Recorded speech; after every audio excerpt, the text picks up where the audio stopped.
everybody, I'm Tom Vassell, and I want to wish you a very Merry Christmas. And one of the best Christmases you can have is when you play the gamer's game, the advanced strategy game, the game with all the crunchiness and the thinking behind it. Oh, I meant the person that you're buying these for.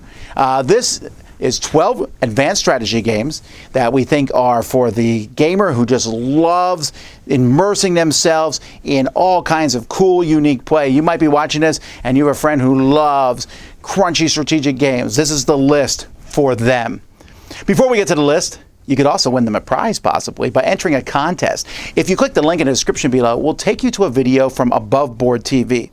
Above Board TV does all sorts of things like playing a game while jumping out of an airplane, making silly top 10 lists or pick 5 lists, fighting over 2 games that doesn't make any sense because it's all comedy and silliness and extreme, like the extreme shark video below.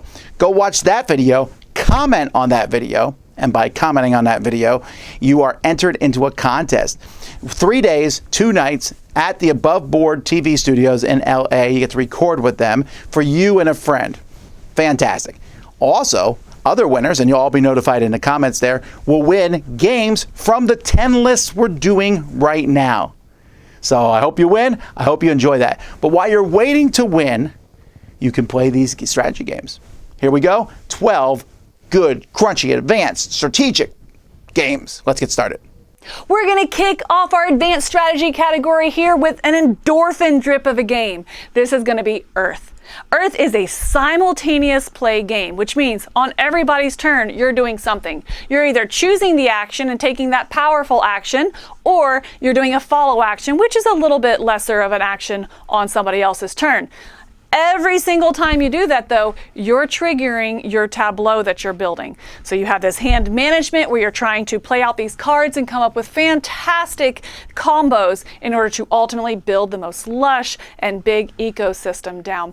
It's such a unique and just fulfilling experience to try to get these synergies together, to watch what other people are doing on their turn, so hopefully they can trigger the action that you need to happen before it's your turn to choose an action, so you can really maximize that engine that you build. So there's a lot of moving parts, a lot of synergies you're looking for.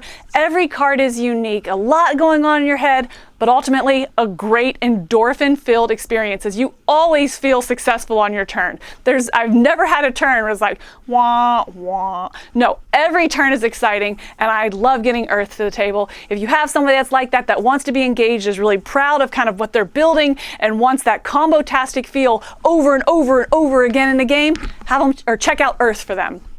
If you like burning your brain and your gears in nice circles here, I recommend Turing Machine. Turing Machine is so great. It's not too difficult. It's an odd little game with beautiful production, though. And as soon as you pick up those punch cards for the first time and line them up to see that they will reveal only a single value as you put 3 punch cards together, you're hooked. The look of this is great, and the way that it ties into what you're doing, trying to decrypt a particular code. Can you guess the 3-digit sequence based on these different types of tests, logic, mathematical tests? I really enjoy this one, and it starts off easy, but you can ramp it up, and you can increase the challenge in multiple different ways, having harder tests, having multiple tests for the same type of grid answers that you're going to get, and use these punch cards to lay them up and see what the answers are. This is one of my favorite logic and deduction games that's come out in a long time, and so if you are intrigued by this particular look, I can tell you that you're going to have fun. I think this will make a great gift to receive. That is Turing Machine.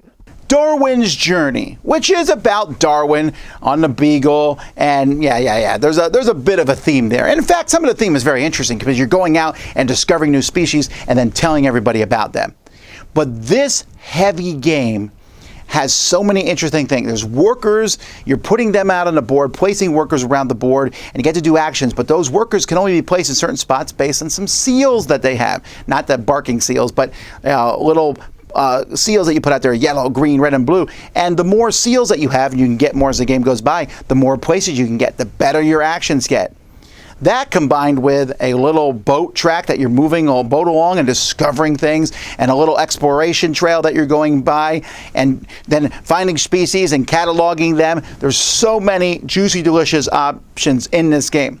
Now, there is an expansion that came with the Kickstarter. If you can get that expansion, it makes the game even doubly good.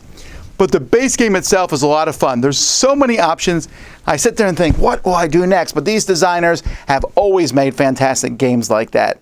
So if you want a game that has an interesting theme to it, but also offers crunchy, really involved decisions with worker placement and more, I definitely recommend you check out Darwin's Journey. Up next, we've got Expeditions. Expeditions is a follow-up to a previous game called Scythe, which has been a very, very popular game, a bit of a 4X style of game. Expeditions is not another Scythe game. It's not Scythe, the card game, although I think some people have called it that. Expeditions is its very own type of game, just with that same artwork and lore behind it. In the game, you are going to be taking actions on tiles. You'll move a mech around this modular board that is made up of tiles, and you'll be able to do actions on the tiles themselves, but you're also going to be using cards. It is essentially a card game. You're going to have cards in spaces between tiles. You're going to have cards in your hand. You're going to have cards splayed out in front of you. And the use of these cards, the clever use of powers that you might have, tiles that you're on, cards that you have access to, can lead to some fantastic, satisfying, comboific type of turns. If you like the look of Scythe, you're going to like the look of Expeditions. Although I would say the games are very different. So if you didn't like Scythe, that doesn't necessarily mean you won't like Expeditions, and vice versa. It's a really satisfying tableau type building game. Really looks good on the table as well. That is Expeditions. Okay, so now we're talking about advanced strategy games. And this advanced strategy game is pretty much, I mean, I couldn't really come up with a better label for this, advanced strategy, and that is hegemony. Hegemony, you are really working and you're creating an economy. And there are so many different economical games out there, but this is the first time I felt like I was genuinely creating an economy, almost to a point to where I learned a lot about economics, because you are playing either the working class, the middle class, capitalists, the state, and you are doing things that class of people would want to have happen. Right? So you would, I mean, whether it's healthcare, whether it's taxes, whether it's medical, and all this stuff, it's a give and take back and forth, and each class has to give and take to get what they want and put them together to, at the end, raise that bar for their class. And it's one of those, it's a bit long. It can be between 90 and 180 minutes, so like an hour and a half to 3 hours. But it's one of those that it's so puzzly and thinky, you are actually enjoying every moment of that. So this is one that going into it, it's a lot to take in, but when you're in the middle of this economy and it is rolling and you know you have to work with everybody around you, it is the most realistic economical game I've played, and I really enjoy it. It is Hegemony. All right, the next one here is Marvel Champions, my favorite game of all time. And this can kind of go into a bunch of categories here, because you get the base set of Marvel Champions for someone who doesn't have the game at all. There's going to be a ton of depth of strategy and all of the different combos and things you're going to go against all the different villains, trying to outsmart them in this cooperative game. This game can also be played solo as well, but then also if there's somebody who already has Marvel Champions, there is so much content for this game. The hard part will be figuring out which content they already have and don't have, but Marvel Champions is an exciting game of heroes battling against villains, basically trying to take those out. You have a deck of hero cards. You're going to be discarding cards out of your hand to play other cards, and then using those cards to kind of like best your opponents. Building up, all the characters are extremely thematic in this. You have tons of Avengers characters. There's lots of X-Men stuff out there now. There's lots of cool Marvel characters that you can face off against tons and tons and tons of Marvel villains. The villains all have a very different feel as well, depending on what they're doing. It just is an exciting game, battling off heroes against villains, trying to overcome them. And the fact that it's cooperative and can be played solo is a lot of fun as well. An exciting strategy game for you to play during this Christmas season, or to get for someone for the holiday time. Love or hate the theme, Obsession has a little bit of something for every advanced gamer in it, right? If you like the theme and it really is immersive and puts you in it as you're trying to build up your estate and you're hosting activities and sending your family members and making new connections. If that does it for you, it's in this game. If you're more just head down and you want to maximize your tableau building, but you're also managing that tableau, not just building it out, but making sure that you're doing the right actions by the end of the game to really maximize what you have built in your tableau. How are you doing that? With hand management, with worker management as well. So there's 3 different things that you're trying to manage at the same time, ultimately to get the most points. So a little bit of something for every advanced gamer. Maybe a great theme. Maybe they don't care about the theme. They're just looking at some solid mechanisms that work together in a really unique way. I think Obsession has this for both. So for an advanced gamer, check out Obsession. Revive is next on our list, and in this game it has been 5,000 years since humans destroyed the Earth, and now we're these like alien life form kind of things trying to build it up and to revive it. What's really fascinating about this game is the card play. So you have a deck building game where you have cards in your hand and you're slotting them into slots, and you can upgrade those slots so you can get more resources and more bonuses as you do so. Sometimes there's ways to slot multiple cards in a row. And then when you're done with all of that, you pick up your entire discard pile. It becomes added to your hand.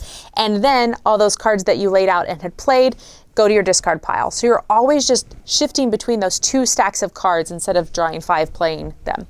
So it's fascinating, the different things that they do with deck building. Also, there's a whole board of exploration and end game points. I mean, if you want a good crunchy Euro that gives you lots of exploration options, Revive is a great choice. Our next game is Summoner Wars. Now this is a card battler with some tactical movement on a map in which you are a summoner, not a mage. They have their own wars. And you are summoning creatures to go against your other summoner who has summoned his own creatures. And those 2 summoned armies attack one another. Occasionally you cast a spell or 2. And you try to become the grand summoner over your other summoner so that your summoned creatures can defeat his summoned creatures and you can become the best summoner in all of Somerville. I don't think the place is called Summonville. I'd have to look that up. Summoners in Somerville? It's a fun game. Up next, we've got Endless Winter, Paleo Americans. This is a big, sprawling Euro game that has a lot of different elements going on. It is a bit of a deck building game. It is a worker placement game. It is an area control game, all in one. In Endless Winter, Paleo Americans, you are leading a tribe of people that are trying to survive and thrive under the harsh conditions of the Paleolithic era. You're going to be doing this by playing cards. You're going to be doing this by placing workers out on spots, gaining resources. You're going to be hunting animals, things that you would do during this time period.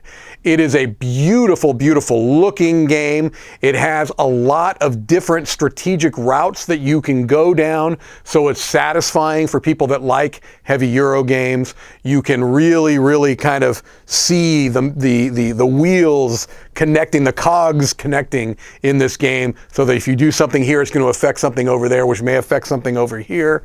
And people that like strategy games, heavy strategy games, are going to enjoy those elements in Endless Winter, Paleo Americans. Next up is the White Castle. This is from Devere Games in their smaller box line of games, and they continue to put a lot of game in a small box. There's dice drafting and building up an engine and trying to make sure that you can score points in multiple different ways, build up your action pool. There's a lot going on, and you need to try to combo a lot, because over the course of the game, you're only drafting 9 dice. So how far can you make each dice draft go? This game does a great idea of incentivizing you to take lower value dice to earn bonuses, whereas higher value dice might end up being stronger for you. And there's good points of interaction in this one, small but good, whereas you put dice out, other players can go to that spot. If it's a low value die, you've made that spot cheaper for them. If it's a high value die, you've made that place more expensive for them.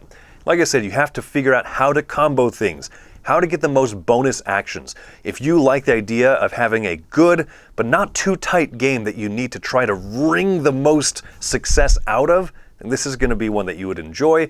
A small box, like I said, and quite thinky for its size. That's the White Castle. Last on our list is Woodcraft. Now, this is a crunchy, heavy Euro that has an adorable little theme. So you're forest people who trade blueberries, and you are all making your own little workshops, and you want to be the best to be able to manipulate wood and do stuff with that. So you are completing orders, you are building up your engine so that you can make bigger, better things.